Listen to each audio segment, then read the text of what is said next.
All right, so there it is. I stick welded it, grinded it, and then I hit it with a wire wheel on my angle grinder to kind of polish it up. Obviously, stick welds on thin metal don't usually come out too nice. I got that plug in there. I'm fixing to fill it up partially with like some gas or some acetone and just wait and see if there's any leaks out of it. Probably won't be.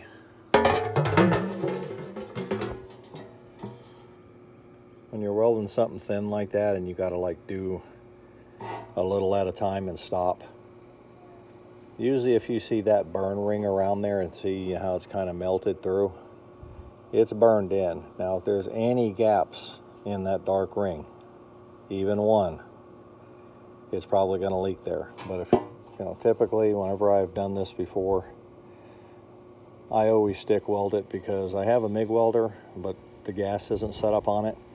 So it's just a flux core and I hate it. I've been stick welding so long, I stick weld everything together. Oil pans, whatever, exhaust, and in this case, a transmission pan. So usually if you got a ring like that, you're burned through. I mean, I burned through so much. I mean, I burned in so much that I damn near went through it. And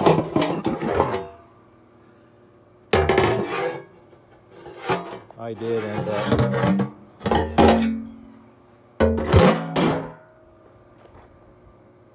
well, you can't see it now. I did end up with a slag hole. I had a pit that I couldn't get rid of somewhere around here, and I drilled into it. It went all the way in and through, and it was like a big cavity. I welded over it, had to drill it out again. I was chasing that slag, and then I started welding it around, and then the slag bubble ended up over here, and I had to drill that out. And I ended up chasing that slag all the way around, all the way around, all the way around here, and finally I was able to chase it out of there.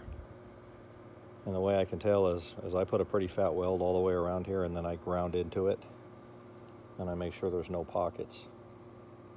And I've never had a leak yet.